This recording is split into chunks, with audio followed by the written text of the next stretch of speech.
So good afternoon, ladies and gentlemen. My name is Ryan Smart and I'm a 2012 Nuffield Scholar. My study topic is managing farm energy use to capitalise on carbon. Firstly, I'd like to thank my sponsors, Nuffield Australia for giving me this opportunity and GRDC for sponsoring me and their continued support to Nuffield Australia. I'm 32 years old, married to my wife Anna. We have a 14-month-old son Hugo who's making a lot of noise at the moment at the back. Sorry about that. I was fortunate enough to travel with Anna and Hugo on my private study, and this was just a great opportunity and a fantastic experience. So,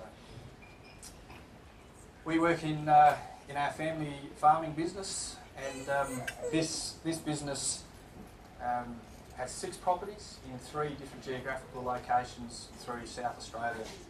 At Victor Harbour we run vineyards and beef cattle. At Kingston in the southeast we run irrigation for small seeds, livestock and broadacre cropping that my brother manages, and at Keith we run irrigation for loose and seed and fodder production. Also livestock and broadacre cropping. My role is managing the operations at Keith in the southeast, and this comprises of 4,000 hectares. We have 1,000 hectares of irrigation using flood, centre pivot and subsurface drip irrigation, and we also crop 2,500 hectares, roughly 2,000 each year to continuous winter cropping, and we also run a self-replacing merino flock of 5,000 ewes. So, managing farm energy use to capitalise on carbon. The purpose of this topic was to study farm practices, both livestock and arable, in an effort to minimise our footprint and maximise our efficiencies. So find out what role carbon has in agriculture and what impact it's having, and find out more about it. So every aspect of our operations at home could be reviewed. Seeding technologies, what types, pastures for our environment, fertiliser use and application, livestock compositions, and crop choice and crop rotations, etc. So my aim was to gain an understanding of global practices that are addressing carbon and maximising energy use efficiencies on farm, at the farm level. So I have a question here. How many people in this room know what their carbon footprint is? So there's a few. I think that it's an important question to ask. It doesn't matter what industry you're in, but you really need to find out. As an example, in our entire family business, if we were taxed at $23, it would be costing our business over $100,000. So it's just important to know where you stand and what you might be able to do about it. I was very fortunate travelling around the world. This topic was very, very prominent. Everywhere we went, people were grappling with the same things. They had an increased cost of production, and they wanted to maximise their efficiencies, increase their outputs and reduce their costs and continue to be sustainable. The major advancements I saw in this field was with the technologies being adopted into agriculture, and this had been generated from small micro farms like greenhouses and hydroponics, and mainly from highly populated countries. And I'll explain that in the next slides. But firstly, I'd just like to explain this graph that I've created here. You see, I just created this graph. It's showing the total emissions of the country in comparison to their power costs. So you can see here, China, the largest emitters in the world, very low power costs in the blue.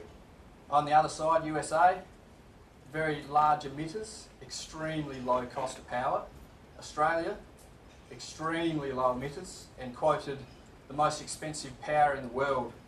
So that highlights just how significant getting our efficiencies right really is, and the challenges that we face as farming in Australia. So firstly, took me to Canada, in Alberta, the Prairie Plains there. I visited a farmer who had been using exhaust emission technology in his farm for over 20 years. And it hadn't been up until recently that he'd been able to do this with a highly successful rate. The technology and the research and development to make this system work had come from drag racing, believe it or not. Drag racers needed to know more about their engines at high performance level. They created this technology, it's been able to be adopted to these machines to be used in agriculture. So the theory of this is exhaust emissions are cooled down to a certain temperature, put through a seeding machine or a tillage machine, put into the soil and used as food for the soil and getting the benefit of being a zero emitter. So the major findings to get this right were temperature. Getting the temperature precise was extremely important for the 100% uptake aim. Engine load was also important because at different engine loads you have different levels of minerals. And soil health, from these major changes, they were able to get improved soil structure. So the emissions were actually feeding the microbiology in the soil, and you were getting 100% uptake. So it was looking extremely positive. Further tests on from this, they had grain tested using this technology, had higher protein levels, it had higher test weights, and also had higher germination levels as well. So he'd been doing it for so long, and it's taken some new technology to get that really working, and it's looking very positive. Some other things that I found really exciting about this was something called a steam sprayer. And basically, this farmer was looking at new ways that he can use this type of technology to help him out further. And this is in the pipeline, a long way from getting off the ground obviously, but the theory is using the heat and the energy from the exhaust emissions, turning that into steam and then spraying your weeds to kill them with the steam. So it has the ability to decrease your cost dramatically and obviously keep that clean green image and do all the things for us to become sustainable farmers. So quite amazing technology there. Light technology, I come across this in the Netherlands. I was fortunate enough to make contact with one of the 4 developers of this light technology, and basically this is LED lighting that's used to grow vegetables, herbs, cut flowers and things like that to 100% of their efficiency. So they're creating light spectrums to grow that plant at 100%. It's quite amazing. This type of system has extreme water use efficiencies. It uses 10% of the water of what a hydroponics would use. So you can imagine then comparing that to broadacre, what the difference would be. Space required is very little. In a single room like this, you might have, several layers of the crop getting grown. So you can use every single metre squared for production, which means you can put it in the middle of the city, right there where the mouths are going to eat it. Inputs are much lower. These light spectrums create an environment where fungicide isn't needed, insecticide isn't needed, and also low fertiliser inputs with more precise applications also. So just zooming in, here you can see the beds getting grown on the bottom and the lights up the top there. I wasn't actually able to get any imagery or sent any photos of the new developments they have, and that is my understanding. They've just created more light spectrums. It's a much more compact system, and there's reds and blues and greens up here, and every crop that they grow, like tomatoes, has a different light spectrum program. So that's I thought that was quite important to add, because it's just, we obviously farm the land, and they're going to be extremely efficient in putting this anywhere in the world to produce food.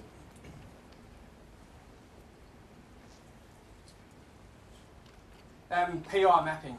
Now this stands for Pixel Intelligent Mapping. I come across this in Canada.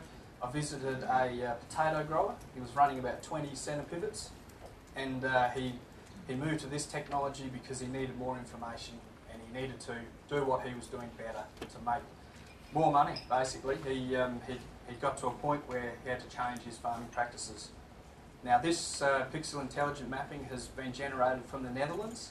It's getting used in Ukraine, Poland, and also Canada and the Netherlands, obviously.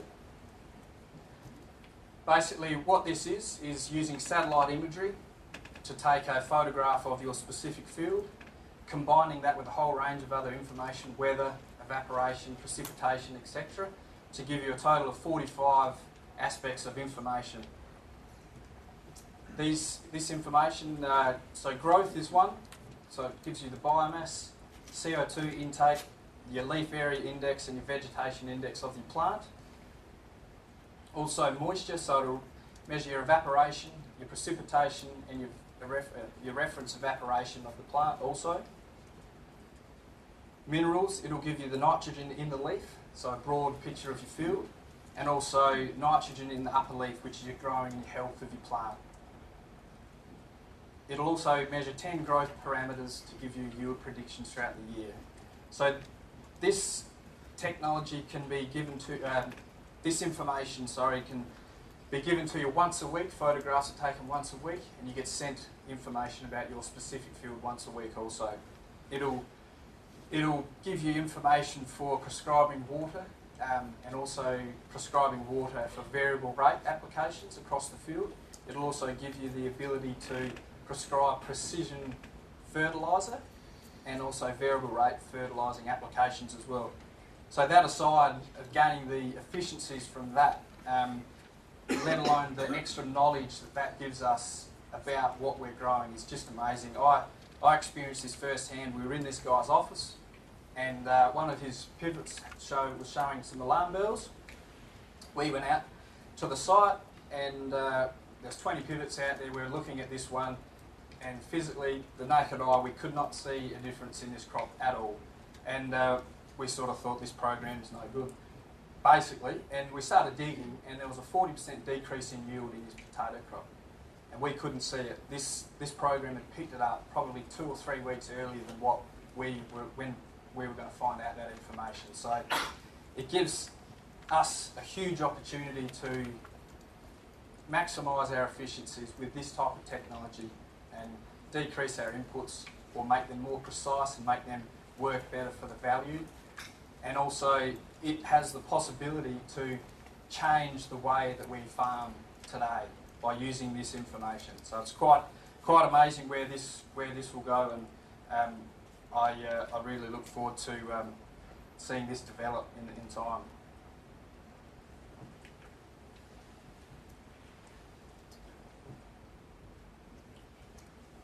Soil health management. I learned a great deal about managing our soil and soil health while I was away. Everywhere. This picture's in Brazil, and that cow is actually standing up. So, it was just, everyone was really trying to work with their soil everywhere, and through Canada, America, the UK, France especially, it didn't really matter. And obviously here in Australia as well, we're really focusing on improving our soil, and there's so many ideas out there of how we do that. I'd just like to share with you one thing that stood out for me. There was a guy in the UK who he was grazing cattle, and he was cell grazing, and he was doing it all the traditional ways of best practice, getting the crop to a certain stage, grazing it down, and he was doing fine, but he was very interested in his soil health. He was finding a decreasing value in his soil and his productivity. He concentrated on his grazing and really changed that to work around him improving his soils. So he changed the whole way that he grazed for the best maximum benefit of the soil. So he would graze a crop for 12 hours maximum, after letting it grow for 80 to 90 days. So in 1 year, it's only getting grazed for 2 days. The reason for this was he believed that you needed to grow the plant to its full potential, so that it had full potential then to give 100% of its nutrients and value into the soil to capture that. So by grazing it for only 12 hours, obviously you get left with a lot of ground cover. And he thought this was also imperative, to have ground cover for 12 months of the year. Obviously his farming practices changed dramatically to do this, and things like fertiliser. His fertiliser use over the 5 years has decreased. Every single year he's putting less on, and he's finding he's having a healthier soil at the end of the day.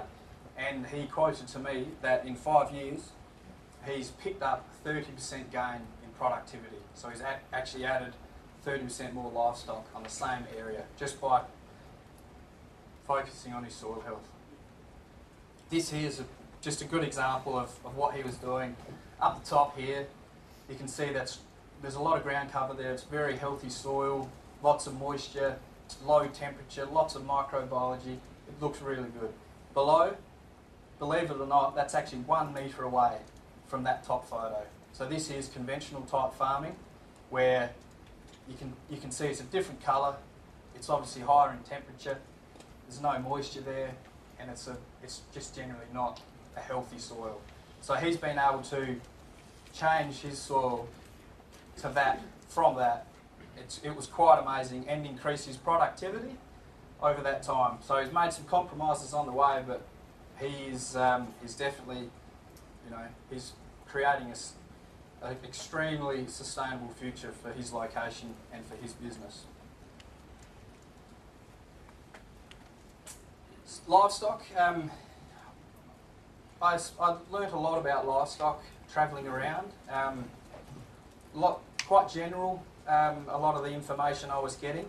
And in the UK, I just come across some great things that I'd like to share with you now today.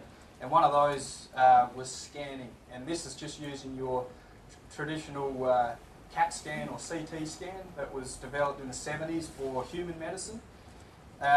Obviously, these systems are much more advanced now. They're 3D, and they're taking very small slices of information, and the feedback you get from that is just absolutely amazing. And this stud in the UK that I visited was using this scanning information to change the way that they did their breeding and their whole livestock flock.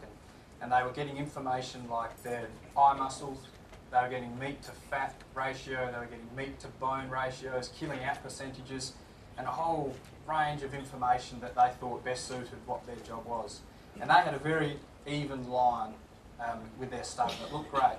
And he said to me that when they first started doing this, they were sort of wondering what value they might get out of it. And when they started scanning, they had a 30% variance of results from their flock. So they had a stud, very consistent, but still had 30% difference. So you can imagine weaning that out the system in a few years' time and having the ability to pick up efficiencies like 30% in your meat to bone ratio or something like that. So it's amazing to see that technology that wasn't necessarily made for agriculture moving into the system and having huge impacts, obviously on efficiencies there. Sperm sorting is another quite amazing sort of technology, I guess, that's sort of been created to do this. I thought was fantastic. I came across this in the UK also. This was quite a large business. He was a Nuffield scholar. He has a very large dairy farm and also a very large cheese processing factory. And he was talking to us about implementing this sperm sorting, and what it is, they've created a laser that automatically detects the X and Y chromosomes in semen and sorts them automatically. So it gives him the ability then to AI all of his dairy herd with 100% females. So he's not wasting any money, any time, any energy on growing something that his business doesn't want or doesn't need. Obviously, there's a lot of ethical issues surrounding technologies like this and the use of them. It is being trialled in humans, and I'm aware it is now being used commercially in livestock as well. Okay, so this is just a picture of the places that I travelled around the world to gather all this information, and it was overwhelming, the amount of information that I did get and sort of come across, and the people you meet. It was just fantastic. And what I think I'm going to bring home is there's a lot. I don't really know where to start, but I think with some of these things I'm explaining, like the PI mapping and the exhaust emissions and and the like. There's a huge opportunity for Australia to adopt this, to have the ability to maximise our efficiencies, make some serious change in our management practices, and also I guess I was really overwhelmed by the technology, and as mentioned earlier, it's come from those highly populated countries that were developing these amazing things. And yeah, maybe Australia's a long way away from having the need to adopt some of the stuff like the LED and the light technology, but it's just amazing to see what's been created and what's getting used now for the benefit of agriculture.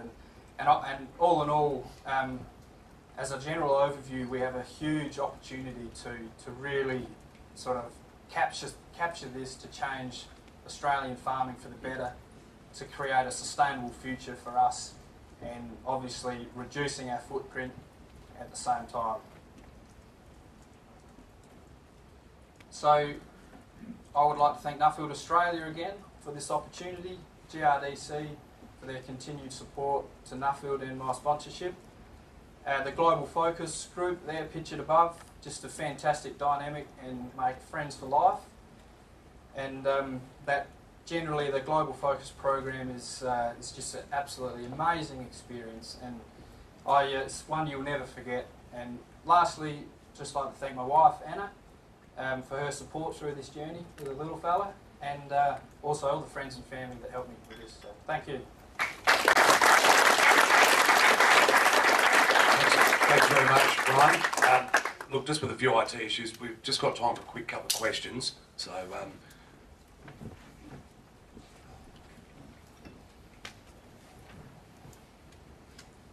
Ryan, excellent presentation. Really inspiring, some of that stuff. The exhaust gas emission ones that interests me, because we've done some work on that in Australia, and basically it's equated with snake oil salesman type approaches. So can you just explain what the difference is with the stuff you saw as opposed to the sort of stuff that's been trialled here? Yep. Yeah, like it's definitely like that, David. You've got to take a lot of this stuff with a pinch of salt, I think, because you get the extremists and you get the people that are trying to find the real information. And I guess the guy I visited had been using it for so long, and it was just up until recently he started to see some real change by the new technologies that had been implemented for it, as I mentioned with the drag racing and things like that. So the key factors there with the temperature, and also I didn't mention, but the percentage of oxygen that's mixed in with those emissions is extremely important to get the take up from the soil as well. So now they're actually, basically you can't shock your system into it. You can't go cold turkey from your current system and straight into this, but there can be a small adoption process, so you don't shock your soil into a change, but you get some, I guess, the opportunity for it to start, getting that 100% uptake, feeding the microbiology, that different food, and building it from there. And this guy was seeing that, and you could clearly see he was having some great benefits there. And obviously, coming from where I come from, which is probably pretty similar sort of view to what you were suggesting, I thought it was amazing the technology advances. And I guess, as you probably see, I do like the technology side of it. And this guy had all the computer and that on this submission as he was seeding, and he had his iPhone in his pocket with an app that told him all the information. So it's pretty good. Ryan, just to add to that question, what about the Tier 4 motors? Rob Blatchard. Can you still use that application? Yeah, unfortunately, that is going to be a bit of an issue, because everyone likes to sit in a brand new tractor that has the sound guard cab and all the rest of it, and this adoption is probably the best for an old, heavy diesel burning machine sort of thing. But one thing they are finding results are much better by using biodiesel, and specifically canola oil as well. Canola biodiesel, they're getting extremely good results. So if that can be sort of implemented with those T4 engines and things like that, there's still, hopefully a pretty good future for this type of system. one last question from Graham. Ryan, what's the sperm sorting procedure? What was the accuracy of on the progeny it produced? They stated that there was a 90% accuracy rate, success rate, yeah. So obviously, yeah, I didn't get to see too much detail about that because it's still going through all the processes, and as mentioned, it's probably quite an ethical issue, but yeah, 90% is the figure that I was told. Thanks very much, Ryan. And Terry can come forward and present. Ryan, just give a final applause to Ryan Smart.